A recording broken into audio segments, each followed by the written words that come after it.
Welcome to Films and Stuff with your hosts, Pete Mitchell and Ethan Hunt. Hi, everybody. Welcome back to Films and Stuff. I am Ethan. That is E for excited. I am with Pete, the most valuable Pete in the MVP moniker. Pete, how are you doing today? I am very excited. How are you? Today is the day that we get to talk about, without further ado, and with a pre-spoiler alert, we're talking about Deadpool and Wolverine. That's right. We're going to break the fourth wall a couple times, as you would expect. So definitely spoiler alert. Yeah. Think back several weeks ago when we made our predictees, which is our trademarked way of saying that we're going to predict, what are going to be the top 10 grossing movies of the summer. I think both you and I put Deadpool and Wolverine number 1, right? No, I think you put it as number 1 and I put it as number 3. And then Did you put below the Garfield movie? Hold on. What did you put as number 1? Despicable Me 4. You put Despicable Me 4, then and Garfield. The Garfield movie. I have some regrets. I'm really disappointed because someday you're going to apply to be a member of the Academy or like an official reviewer on IMDb or Rotten Tomatoes. I feel like that Garfield prediction is going to come back and haunt you. Bite me in the ass. That's right. All right. So I predicted Deadpool and Wolverine would be the number 1 grossing movie this summer. You predicted number 3. We both saw it opening weekend. First of all, as we do with these major theatrical releases, what was your level of enthusiasm going in, and how did that match your mindset coming out? So I have been dying to see this movie for the last 2 years. Ever since it was basically announced that Ryan Reynolds was teaming up with Hugh Jackman and had convinced Hugh Jackman to come back. So I was super pumped. I was super excited. And I gotta say, the movie was pretty much as good as I expected it to be. Yeah. I think you were more excited about it. I didn't realize the significance of Deadpool and Wolverine teaming up probably until recently. And then I think because of the summer lull, if you would have asked me back in January, how excited are you about this movie? I would say, yeah, I love Deadpool 1 and 2, excited to see 3, but I wasn't like, I can't wait for this to come out. Probably the last 2 weeks, possibly because there's just been such a dearth. It's been a summer lull, right? Yeah. Notwithstanding Garfield, that I've really been craving a good blockbuster. So I think this came at the right time. And I have to say, during and after the movie, I was really impressed with the writing. And when I look back on it, it makes me so angry that other Marvel movies, such as Ant-Man, Quantumania, Thor, Love and Thunder, were so rubbish, because this movie proves what good writers and planners MCU has when it really puts its mind to it. Let's talk about this. We'll come back to the theater experience. So, should we talk about the background to this movie? What led us to this moment? I think the background is really important on how we even got here, right? Yeah. Because I had to refresh myself again, right? So Deadpool 1, pretty straight plot, right? Deadpool 2, pretty straight plot until the end in the mid-credit sequence. And in the mid-credit sequence, we see Deadpool use Cable's time machine device, go back in the past and change a number of things. Yeah. And that's how we actually get to Deadpool and Wolverine. Kind of, yeah. Okay. And then you probably also have to have watched Loki to understand the TVA. It certainly would have helped, yeah. If you didn't see Loki, where else would you have come across the TVA? I think really only Loki. Yeah. So Loki really introduced the TVA, and I think you have to understand the TVA to understand the different timelines and the pruning and what's trying to take place here. I have to say, during the movie, I got a little bit like I decided to try to stop figuring it out in my head because I was missing like dialogue and the plot on the screen. And I just kind of made like a mental note, which is, okay, when I get home, I've got to figure this out again. Because I'm a little bit fuzzy about the timelines and what is happening. Or maybe you can explain it to me. Okay. But basically, what I understand is that Deadpool went back using the time machine in Deadpool 2. And now when we see Deadpool and Wolverine, the Deadpool that we see at the beginning of the movie is living in the universe that he altered, right? Yes. That's why he is a car salesman. That's why he's got like these friends around him. That's why he and Vanessa are apparently platonic. So my understanding was the universe that he's living in was the same universe he was always living in. At the end of Deadpool 2, he went back and saved Vanessa from dying. Yes. And then we learned that the universe that he was always living in is also the same universe in which the MCU exists. That's right. And that's how the movie opens, with him applying for a job with the Avengers. Right. Yes. Okay. So then what we see is the TVA takes him, and the TVA says, we need you. Your universe is going to die. We need you in an alternate universe. Is that right?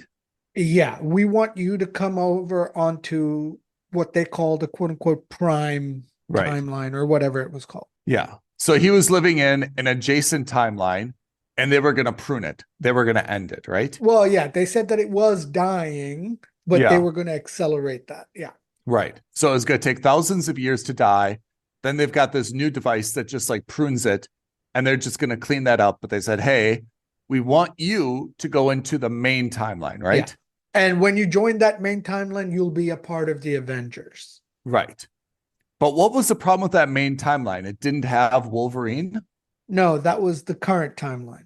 They offered him the main timeline. They offered him the main timeline. And he declined it, saying, no, I want to save the current timeline. Correct. All 9 of these people in this photo are the most important people in my life. Exactly. I want to save it. In order for him to save it, he needed to bring a Wolverine from a different universe and to save his current universe. That's what he believed would save his current timeline. Got it. Not said, but help me understand this. He went to all these different timelines. He looked at all these different Wolverines. He eventually found one. That timeline isn't going to have a Wolverine anymore. Correct. Okay. So then the TVA found out what he was going to do and sent Deadpool and that new Wolverine to the Void, right? Yes, exactly. Which is where we saw Loki previously, where there are the alligator Loki, all the different Lokis, right? It could be the Void. Actually, upon further reflection, it could be the Void.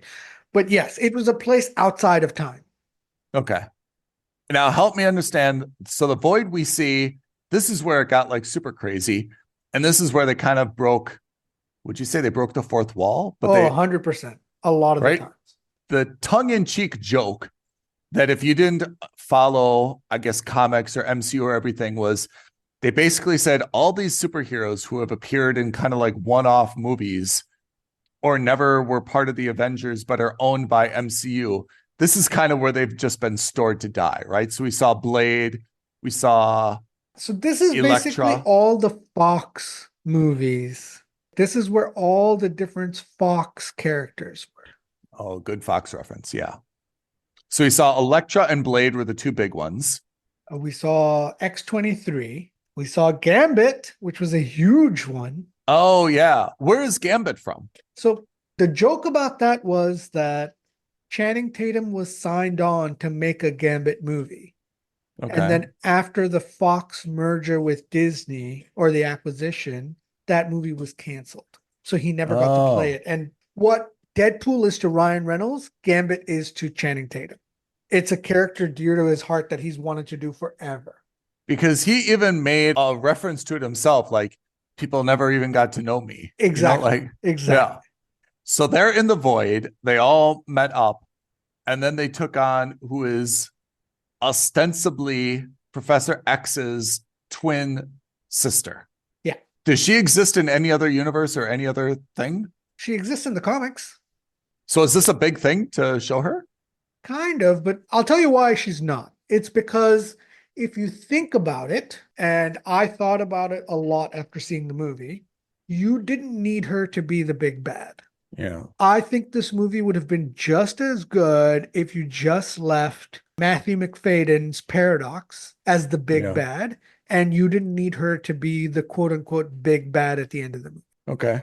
It's a big thing in the sense that she is a pretty huge character in the comic books, as they all are. But Okay. in retrospect, in service to this particular film, you didn't need her. I think they could have written her out.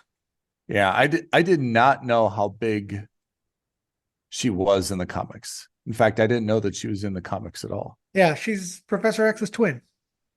Okay. So that's a little bit of the plot, right?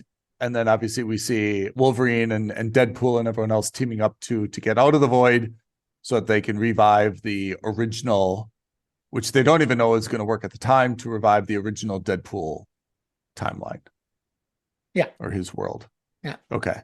Tell me where you are in terms of the plot. So look, this is one of those films that was affected by the writer's strike. It's also been, in development for some time. The plot was not bad. I didn't think anything bad of it, but I didn't think that it was anything particularly fantastic. Okay. I think like most superhero films, the villain wasn't anything super spectacular. Again, I think they could have written it so that Matthew McFadden was the main bad guy and left it at that. And I think that would have been just great. I thought that some elements of it was a little weak. So for example, Logan's backstory as to why he quote unquote thought that he killed the X-Men in his universe, I thought that was a bit weak.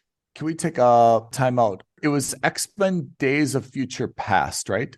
That was the last X-Men movie we saw. And then came Apocalypse, Age of Apocalypse.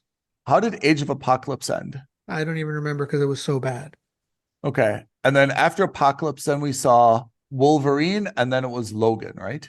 So Logan was the last one that I remember really seeing, but I think Age of Apocalypse came after that. I mean, that's one of the things that they've kind of like also mocked in the movie, which was X-Men is very hard to sort out, right? Kind of, yeah. Because even I'm not sure exactly where X-Men ended, except that based on Wolverine, Professor X, who's kind of senile, and Logan, who's losing his powers. And then obviously X-23. X-23 is Logan's daughter somehow. Well, his clone. His clone. Yeah. But a lady. Yeah. So not a clone. Not a clone, but yeah, his descendant in that regard. So you thought the plot was strong, but not exceptional.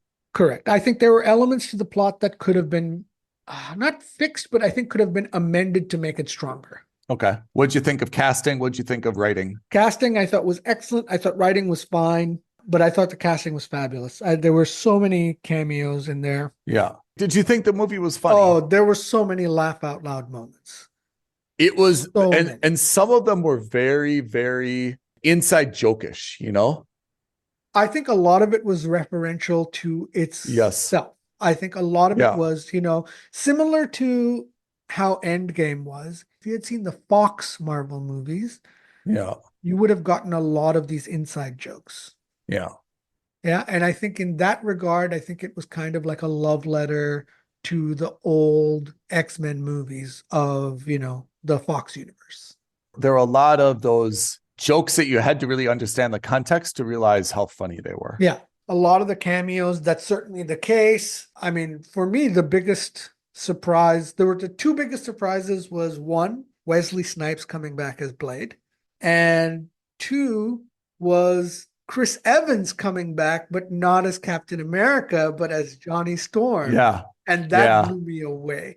It blew me away as well, because I forgot about Deadpool, I was wholly expecting him to say Avengers Assemble, and then he says flame on and lights up. Yeah. I absolutely almost fell off my chair laughing because I thought that was so good. I totally forgot about him as that guy, as Johnny. I didn't forget, but at the same time, his Captain America so strongly overshadowed everything Yeah. else that it Yeah. was just when it happened, I was like, oh my Yeah. God, I can't believe they did that. That's Yeah. hysterical. So hold on. So speaking of that moment, what was your theater experience like? It was very good.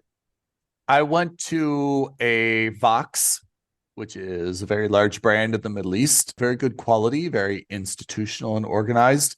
I found the crowd was very, I mean, it was not packed, but for a very late night showing, there were a good amount of people. And I thought everyone was very enthusiastic and engaged. Okay. Not like cheering and clapping, but good amount of laughing and oohing and eyeing. Okay. So I found that everyone was familiar with a lot of the backstory because a lot of the like Blade definitely, I don't know what the sound was, but like people noticed when Blade came on. Right. And I even noticed Blade said something like, there's only one of me. Yeah, he made exactly. it. And there only like ever will be. Yeah. I thought that, the theater experience was good. And now it's become a closer and closer circle of the people who really understand all the inside jokes and references. Like, again, until you even explained some of it to me, I didn't understand it. Like the Chris Evans thing, I knew that, but I was like, oh, that's right. That's so long ago. Chris Evans played that guy. Yeah. And I can't even remember what Fantastic Four movie that was, but I do remember him playing that guy. But I never would have expected that, pre-movie. Yeah. Walking into this. Yeah. Are you ready for this? I saw this at a 9 a.m. Friday morning. Kudos to you. Was anyone else there? So you know why I saw it at 9 a.m.? Because the Everything else was sold 10:30 out. a.m. sold out. Sold out. 1 p.m. sold out. Sold out. 4 o'clock sold out. No way. 7 o'clock sold out. And I didn't think I could wait till 9:30 at night to watch it. Hold on. How many seats are in the cinema? Like 100 seats? Oh, way more than that. It's like 300 per screening. Wow, And that's crazy. just at my local one. That's like a couple hundred meters away from my apartment complex. Sold out. I mean, madness. And at 9 o'clock, packed. 9 o'clock in the morning, workday, packed. I was Workday. blown away. Workday. How much is your ticket? 360 rupees. So $5. Wow. And that was the premier seat with the recliner. And you didn't get any samosas? Too early in the morning. Criminal. I couldn't do samosas first. To have a fried puff pastry with potato at 9 o'clock in the morning felt a bit much even for me. Sold out, and people were absolutely losing their minds. Really? So that opening fight sequence, the Chris Evans reveal, the cameos, everyone was absolutely losing their god darned minds. Wow, that's interesting. Ending. You satisfied with the ending? We'll see. It was not bad.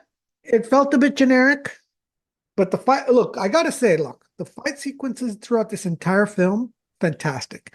Oh, really? With the exception of the fight sequence in The Void, where you had all the cameos fighting against all the generic bad guys. That was the one fight sequence I thought was very meh and generic. I agree. But everything else I thought was great. I thought the opening fight sequence where he desecrates Logan's body, I thought that was fabulous. I thought the fight sequence in the car between the two of them was the best. Unbelievable. Yeah. I thought the first fight sequence in The Void against the two of them was very good. I was very, very, very happy. The sideways fight sequence with the Deadpool core, I thought was I mean, I wasn't bothered one way or another, but I thought that was good. And that too, by the way, lots of surprise cameos. So Lady Deadpool was Blake Lively. Yep. And Child Deadpool was Ryan Reynolds' actual kid. Oh, really? Yeah, that was his actual 7-year-old daughter. Oh, I didn't know that. Yeah, so there was a lot of different cameos in there. His football partner, Rob McElhenney, played one of the Deadpools. Like he got a bunch of his friends to do a bunch of these things. Oh, that's cool. Yeah. I feel like this is a movie that I want to watch a second time Oh, because 100%. there was a lot going on. Like even the timeline stuff. I kind of want to watch it at home and be able to like stop it and like listen again and start to make some notes and understand the timelines better. Cause I thought that was I'm really fascinated by the TVA stuff. And I want to make sure that I understand the timelines right because I understood Deadpool 1 to Deadpool 2 was easy. Then Deadpool 2 was very, straightforward as well. Even Cable coming and why he came. Okay, that was understandable. And then the mid credit sequence is clear. I'm not as clear on the history of the X-Men and on the history of Wolverine. That's purposefully still unclear. Yeah. All I know right now is that in this current universe and timeline, the original Wolverine is dead. Yes. We also know that this new Wolverine has come in and replaced him. Right. Where are the rest of the X-Men? We don't know. I mean, you have to go back to Logan, though, because based on what I remember from Logan is that there were no new mutants in like a long time. Yeah, but that Logan was also taking place a little bit into the future, if you remember correctly. Yeah. So that's where things get a bit dicey. I think that Logan dies in this universe as well, but I don't think it's the same Logan as the Logan from I don't think it's the same Wolverine as the Logan from Logan. What? Yeah, sorry. I didn't say that right. Okay. So no, it made sense, but I need to hear it one more time to process it. In this universe, yes, the original Wolverine is dead.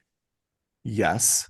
The opening sequence, yes, he uncovers Wolverine's dead body. Right. I don't think that's the same universe as the one that he's in. I think that he had gone to another universe where Logan also died.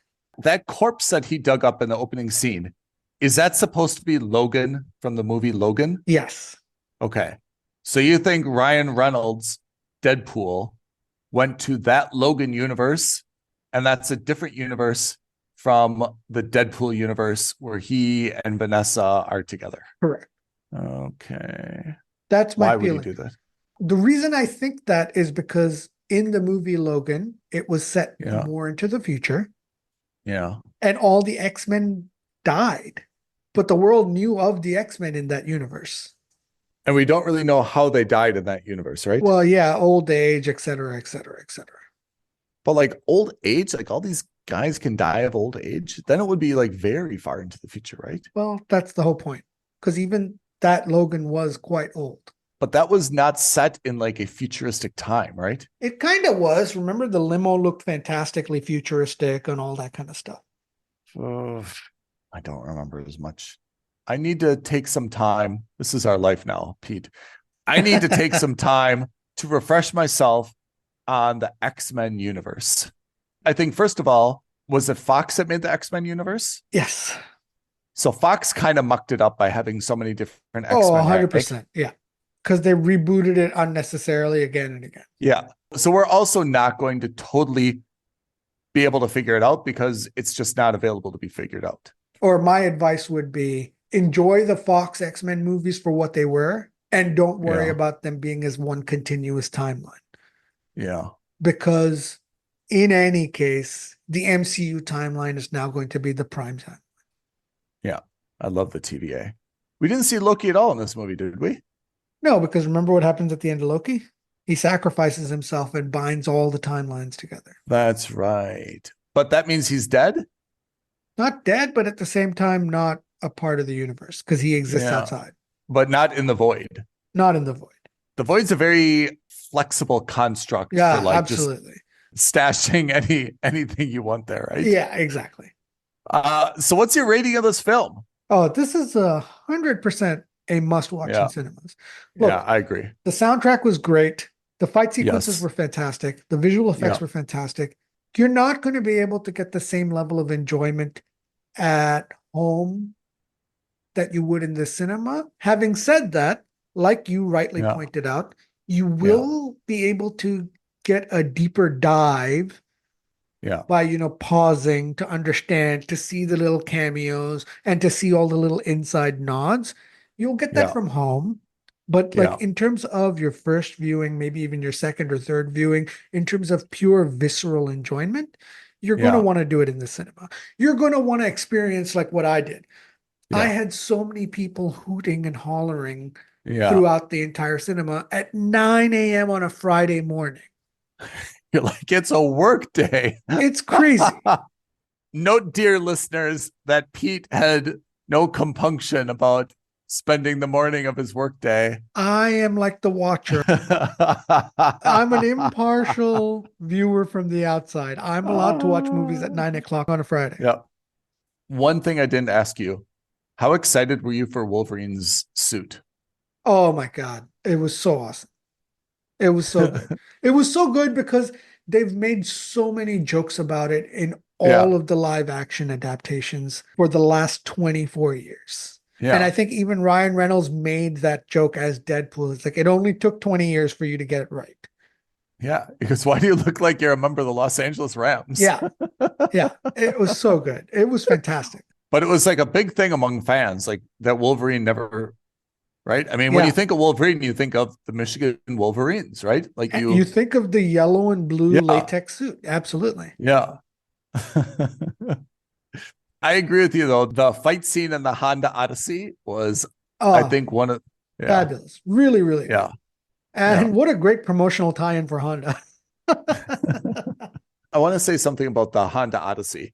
These are the types of things, that at first glance, I would expect like a Japanese marketing executive would be really, really angry about. But I think it's going to have the opposite effect. Just like remember the Pontiac Aztec in Breaking Bad. Breaking Bad. Suddenly you couldn't find them on the secondary market. They were so ugly and so mocked that they became like the symbol, Yeah. right? And suddenly like all the Gen Zers wanted, the Pontiac Aztec specifically because of Breaking Bad, right? Yeah. The Honda Odyssey may become the next thing where like now it's cool to like drive a minivan and like I feel bad for the Kia Carnival.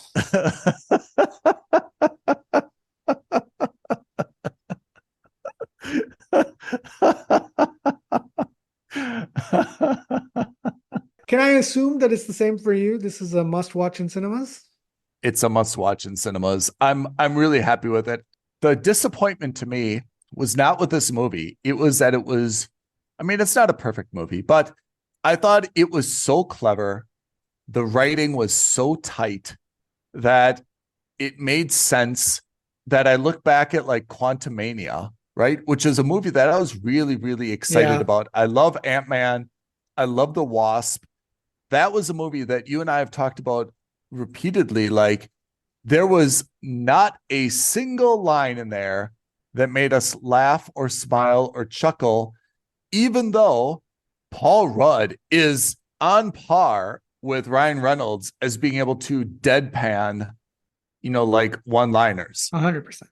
And it was criminal that movie made so little sense and was so unenjoyable. Yeah. Like it just lacked happiness. And I thought that's really disappointing because now Deadpool and Wolverine, again, not a perfect movie, but it really shows how good MCU can be when they get their crap together, Yeah. So I'm sad about Quantumania. I'm more disappointed because we've seen how great Deadpool is, and we've kind of like compared it to some of the flops that MCU had lately, right? Yeah. Another flop would be She-Hulk. Another flop would be, what else have we watched from MCU that we just like turned off? Secret Invasion was not so bad. No, I thought it was bad, but What else have we watched that was? I don't even remember. It's been kind of a messy time for them, right? And they did allude to that, right? You're joining kind of at a low point. How much of this writing do you think Ryan Reynolds did, and how much do you think was? Well, he's one of 5 credited writers for the movie. I don't know how much, but a fair bit. I felt like a little bit of his DNA over it, Yeah. So this is definitely a must-watch in cinemas for me. Yeah. I cannot stress that enough, and I was really, really happy with it. I'm happy that I saw it on opening weekend. Now I want to read a lot about it, and I think I'll spend like a little bit of time trying to put it in perspective. Yeah. But in the meantime, please go watch this in the cinema. Even though that's going to hurt me in my predictees, I strongly recommend that you watch this and make sure that this is in the top 2 or 3 movies of the year. Yeah. Deadpool had a lot of like inside jokes. You and I are definitely going to reference your Garfield ranking for quite some time. For a couple years to come at least. This is my Quantumania. It is your Quantumania. Missed opportunity. I mean, you've said this previously, but I think we should reiterate it. Let's get some comments going. Let's get some, not just, bells rung, but let's get some dialogue going, because I think that there's maybe nothing terribly controversial about this movie, but there's certainly a lot of open threads, including like where the franchise goes from here, that I'd love to hear some other thoughts about. Oh, yeah. What would be great is if you guys start sending us A, your thoughts, B, what you thought were some of the best things about this movie, and most importantly, C, how you think they're going to bring in the rest of the X-Men universe into this universe, right? Because they still haven't really explained that. They've introduced the idea of the X-Men into this universe, but how do they bring in the rest of them? That's still a huge question mark. Totally agree. So reach out to us, tweet at us at F&S Podcast, DM us on Instagram at Films and Stuff Podcast, or as always, leave a comment below, hit the bell, hit the like button, and subscribe to our channel. Pete, I could not have said it better myself. Thank you, as always, for being my guru, helping to explain some of the finer points of comic book lore and, other exposition that I think is necessary, because this was a very fast-moving film, and there's a lot of details that if you blinked, you missed. And even if you were watching intently, there's a lot of little stuff to follow up on. So I'm happy I had you to help explain some of those finer points to me. My pleasure. All right, everybody. Thanks for joining the Films and Stuff podcast. We will see you next week. Thanks, everyone. Thanks, Ethan. Thanks, everyone. Bye now. Thank you for listening to another episode of Films and Stuff. If you haven't already, please subscribe and review on Apple Podcasts, Spotify, or wherever podcasts are downloaded. Films and Stuff. There is no substitute.